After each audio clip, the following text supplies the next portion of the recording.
नमस्कार दोस्तों।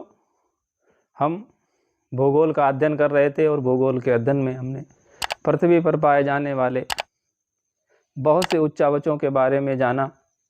पर्वत, पठार, मैदान, महाद्वीप, झीलें, नदियाँ, इनके बारे में जाना। अब हम एक सैद्धांतिक पक्ष यानी एक सिद्धांत जो कि अमेरिका के वैज्ञानिक और ज्योग्राफर डेविस ने दिया था, उसके बारे में चर्चा करेंगे और साथ ही उस सिद्धांत की जो आलोचनाएं की गईं और जिनके द्वारा आलोचनाएं की गईं उन्होंने अपना सिद्धांत दिया, वो श्रीमान पैंक जर्मन के निवासी थे। उनके बारे में भी कुछ चर्चा करेंगे। वैसे तो इस टॉपिक पर बोलने के लिए या अध्ययन करने के लिए बहुत कुछ सामग्री है और बहुत ही लंबा वीडियो बनाया जा सकता है, लेकिन मैं चाहूँगा कि बहुत ही छोटे और कम शब्दों में आप तक मेरी बात पहुँचे। श्रीमान डेविस महोदय ने अमेरिका के रहने वाले थे और अमेरिका में इन्होंने आल्प्स पर्वत का अध्ययन किया और आल्प्स पर्वत को इन्होंने देखा कि ये पर्वत जो आज कटकर जीर्ण शीर्ण अवस्था में है, कभी ये अपनी युवा अवस्था यानी कि और ये प्रौढ़ावस्था में होगा। तो इसी विचार उनके दिमाग में आया और उन्होंने ये स्लोप विकसित यानी कि जो ढालों का विकास होता है यानी पृथ्वी पर धरातल का विकास होता है, इस विकास को लेकर उन्होंने एक ज्योग्राफिकल साइकिल नामक शब्द का प्रयोग किया और ज्योग्राफिकल साइकिल यानी अपर्दन चक्र का सिद्धांत का निर्माण कर दिया। और उस अपर्दन चक्र के सिद्धांत का निर्माण उन्होंने केवल आल्प्स पर्वत को ही देखकर किया था, तो इसलिए उसमें बहुत सी खामियां रहीं। लेकिन आइए अब हम देखते हैं कि अपर्दन चक्र में डेविस ने क्या कहा था।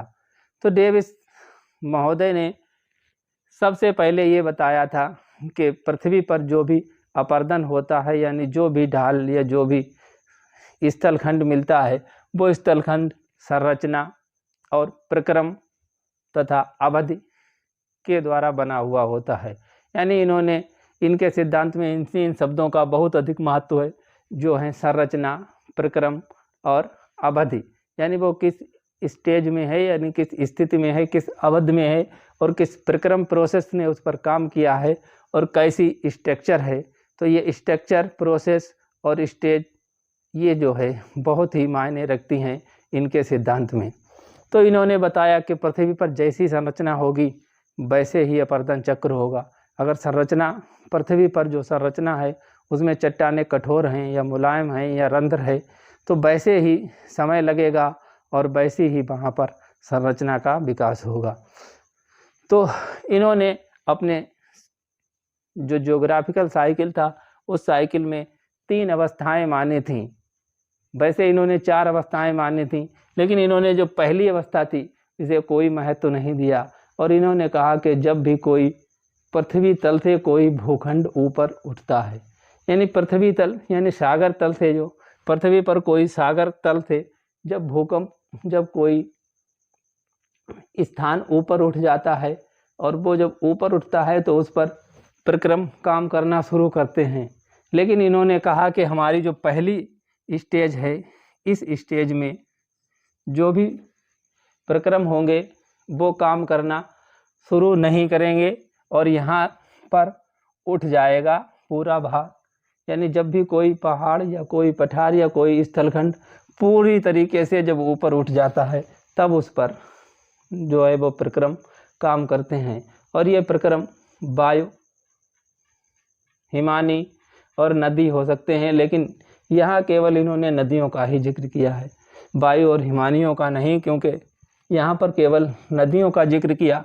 यानी नदी जो है वो जब इस स्थलखंड को काटना शुरू करेंगी, जब ये स्थलखंड पूर्णतया ऊपर उठ जाएगा और अपने उठान यानी इसकी उठने की जो प्रोसेस है, ऊपर उच्चावच की जो प्रोसेस है पूरी हो जाएगी, तब इस पर जो है प्रोसेस काम करेगा। और उसके बाद में जब वो प्रोसेस काम करेगा तो वो सबसे पहले निचले कटाव करेगा, यानी कि नीचे घाटियों में कटाव करेगा और घाटियाँ गहरी होंगी। तो जब घाटियाँ गहरी होंगी तो ये ऊपरी वक्र और निचले वक्र में अंतर उत्पन्न होगा, यानी निचला वक्र नीचे गिरेगा जबकि ऊपरी वक्र लगभग समान रहेगा। ये प्रथम अवस्था है, यहाँ से प्रथम अवस्था शुरू होती है।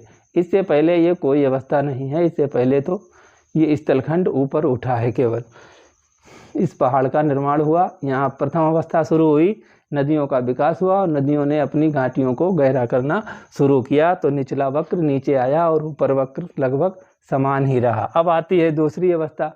दूसरी अवस्था में नदियाँ अपनी घाटियाँ नीचे ही करेंगी, लेकिन ऊपर भी कटाव होगा, और ऊपर जब कटाव होगा तो पहाड़ियों में जो है वो नीचे के लिए पहाड़ियों की ऊंचाई कम होगी, और जब पहाड़ियों की ऊंचाई कम हो जाएगी तो ये ऊपरी वक्र भी नीचे आएगा और निचला वक्र भी नीचे आता चला जाएगा। तो ये दूसरी अवस्था यानी कि ये प्रौढ़ावस्था होती है। पहली ये युवावस्था, दूसरी प्रौढ़ावस्था। और इस अवस्था में नदियाँ जो है वो पार्श्व कटाव ना करती हैं इधर उधर। इसमें ये तली का कटाव करती हैं, इसमें इधर उधर साइटों का भी कटाव करती हैं, और ऊपर पहाड़ियों के ऊपर का भी कटाव होता है, तो पहाड़ियाँ नीचे। और जब ये तीसरी अवस्था आती है तो ये जीर्णावस्था यानी वृद्धावस्था आती है, और इस वृद्धावस्था में नदियाँ जो हैं वो इधर उधर से कटाव करती हैं और ऊंचे ऊंचे भाग लगभग सब कट जाते हैं, और यहाँ पर एक जो मैदान बन के प्राप्त होता है तो वो मैदान उसे समप्राय मैदान के नाम से जाना जाता है। समप्राय मैदान। और जब कोई पहाड़ कटकर समप्राय मैदान में बदल जाएगा और जीर्ण शीर्ण अवस्था में हो जाएगा, तब भी उसमें कुछ ना कुछ चोटियाँ यानी कुछ ना कुछ टीले खड़े ही रह जाएंगे। और उन खड़े हुए टीलों को इन्होंने डेविस महोदय ने मोनाड नाक से नाम से जाना। मोनाड नाक। मोनाड नाक जो खड़े हुए रह जाते हैं टीले, उन टीलों को इन्होंने डेविस महोदय ने मोनाड नाक कहा। और ये छोटे छोटे टीले हैं। ऐसे ही टीले आल्प्स पर्वत में मिलते हैं। वहीं भारत में भी आरावली पर्वत और दक्षिण में विंध्याचल पर्वत में ऐसे टीले मिलते हैं जिन्हें मोनाड नाक के नाम से जानते हैं। तो ये तो डेविस महोदय ने कहा। और वहीं जर्मन के वैज्ञानिकों ने जब ये सिद्धांत सुना, क्योंकि ये सिद्धांत 1890 के बाद में प्रकाशित हुआ। ये सिद्धांत 1890 के बाद में आया। ये 90 और कहीं 99 भी लिखा मिलता है। तो ये सिद्धांत 1890 में आया। और जब जर्मन के लोगों ने ये सिद्धांत सुना तो वो कहाँ से रह जाने वाले थे, और उन्होंने उनके एक वैज्ञानिक पिंक जो थे उन्होंने इसकी बहुत ही आलोचना की। और उन्होंने कहा कि जब स्थलखंड ऊपर उठ रहा होता है तो उस पर नदियाँ कटाव क्यों नहीं करती हैं, यानी नदियाँ तो कटाव करेंगी ही। जैसे ही कोई स्थलखंड सागर तल से ऊपर निकलेगा, बारिश उस पर होगी, और जब बारिश की बूंद गिरेगी तो वहाँ पर अपक्षय अपर्दन शुरू हो जाएगा। तो ये इनकी पहली आलोचना हुई। जबकि इन्होंने कहा कि कोई स्थलखंड जब तक पूर्णतया नहीं उठ जाएगा जब तक उसमें अपक्षय अपर्दन नहीं होगा। और इन्होंने ये बताया कि पहले युवावस्था आएगी, फिर प्रौढ़ावस्था आएगी, फिर जीर्णावस्था आएगी। पिंक महोदय ने कहा ये जरूरी थोड़ी है पहले युवावस्था आए फिर प्रौढ़ा, फिर जो है जीर्णा। हो सकता है कि युवावस्था से सीधे जीर्णावस्था ही आ जाए, प्रौढ़ावस्था कभी आए ही ना, या युवावस्था आए और प्रौढ़ावस्था आए और जीर्णावस्था ही ना आए। क्योंकि स्थलखंड के नीचे जो आंतरिक बल कार्य करते हैं वो बल कार्य कर ही रहे हैं ना, वो तो नीचे से ऊपर अगर उठाते रहेंगे तो कभी जीर्णावस्था आएगी ही नहीं। तो ऐसी इन्होंने इन अवस्थाओं को सबकी आलोचना की। और इन्होंने अंत में जो संप्राय मैदान बनता है उस संप्राय मैदान को भी इन्होंने अपने दूसरे तरीके से बताया, यानी इन्होंने अपनी भाषा में कहा। लेकिन इनके सिद्धांत को भी अब हम देख लेते हैं, देखते हैं क्या इनका सिद्धांत एकदम नया है या इसी की कॉपी है। डेविस के आलोचना करने के बाद भी डेविस की ही कॉपी की गई। तो देखते हैं, इन्होंने बताया कि यहाँ पर जो है वो 5 अवस्थाएं होती हैं। डेविस ने बताया था कि 3 अवस्थाएं होती हैं, और पिंक ने बताया था कि 5 अवस्थाएं होती हैं। और 5 अवस्थाएं में इन्होंने बताया कि पहली अवस्था होती है इसमें जो है वो पृथ्वी पर उत्थान जो है वो उत्थान और अपर्दन दोनों होते हैं, लेकिन अपर्दन जो है वो कम होता है और उत्थान अधिक होता है। प्रथम अवस्था में अपर्दन कम होता है और उत्थान अधिक होता है, और दूसरी अवस्था में अपर्दन जो है वो दूसरी अवस्था में अपर्दन अधिक होता है और उत्थान भी अधिक होता है। तो ये दोनों लगभग बराबर होते हैं, यानी अपर्दन और उत्थान दोनों होते हैं।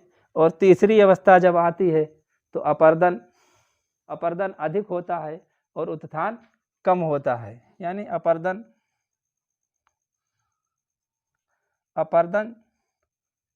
अधिक होता है और उत्थान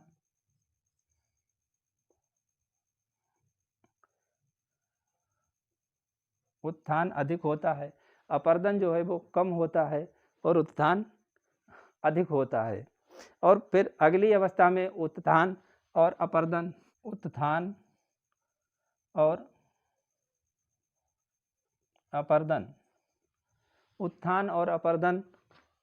दोनों जो हैं, उत्थान और अपर्दन, यानी उत्थान यहाँ पर आके लगभग रुक जाता है और अपर्दन होता ही रहता है।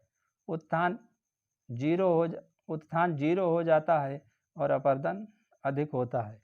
तो स्थलखंड नीचे आना शुरू हो जाते हैं, और जब तीसरी पांचवी अवस्था आती है तो इस अवस्था में उत्थान जो है वो रुक जाता है और अपर्दन अधिक होता है।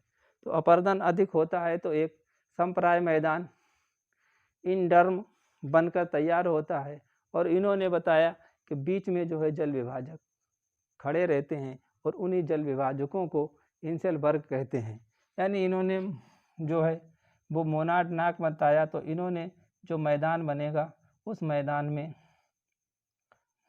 इंसेलबर्ग खड़े होंगे, इंसेलबर्ग। और ये मैदान जो बनेगा वो इंड्रम, इन्होंने इस मैदान को नाम इंड्रम दिया, और जो भूखंड खड़े हुए रहेंगे उन्हें इंसेलबर्ग का नाम दिया। अब इन्होंने ये 5 अवस्थाएं बताई, उसके बाद में इन्होंने 3 शब्द दिए थे, यानी 3 शब्दावली दी, जो इनके सिद्धांत में बहुत ही महत्वपूर्ण है। यानी इन्होंने एक पहली शब्दावली बताई थी अफस्ति जिंडे इंटुगलो, और दूसरा गिलीस ग्लोर्मिंग इंटुगलुक और अवस्थि जिंडे इंटुगलुक। यानी इनकी जो 3 अवस्थाएं हैं, यानी पहली अवस्था में उत्थान होता है और अपर्दन कम होता है, दूसरी अवस्था में उत्थान कम होता है और अपर्दन अधिक होता है, तीसरी अवस्था में उत्थान नहीं होता है और अपर्दन अधिक होता है। तो ये इनकी 3 अवस्थाएं हैं। अगर देखा जाए तो इनकी जो ये 3 अवस्थाएं हैं वो युवा, प्रौढ़ा और जीर्णावस्था के अनुसार ही इन्होंने भी 3 अवस्थाएं दी हैं। इन्होंने इसे केवल 5 अवस्थाओं में इसलिए बांटा क्योंकि इनकी आलोचना की थी, तो इनकी आलोचना के अनुसार अपना मत भी तो देना था, तो उस मत को चलते इन्होंने इसे 5 अवस्थाओं में बांटा। और इस तरीके से इन्होंने बताया कि कोई ज़रूरी नहीं है कि संरचना, प्रक्रम और अवधि का पूरी तरीके से असर पड़े और पूरी तरीके से ये चक्रीय स्थिति हो और इसमें युवावस्था, प्रौढ़ावस्था और जीर्णावस्था आए। हो सकता है कि अगर कोई स्थान इस अवस्था में पहुंच गया, यानी कि जीर्णावस्था में पहुंच गया और आंतरिक शक्तियां कार्यशील हुई, तो वो उसे फिर से उठाकर युवावस्था में ले आएंगी या प्रौढ़ावस्था में ले आएंगी, और नदियाँ फिर से पार्श्व कटाव और तली का कटाव करना शुरू कर देंगी। तो दोस्तों, इस तरीके के ये विचार थे, और आपका क्या ख्याल है, और आप भी कमेंट बॉक्स में बताएं कि आप इनकी कैसे आलोचना कर सकते हैं और आप अपना स्वयं का सिद्धांत दे सकते हैं या नहीं दे सकते हैं। तो दोस्तों आज के लिए इतना ही, मिलते हैं अगले वीडियो में एक नए टॉपिक के साथ। तब तक के लिए जय।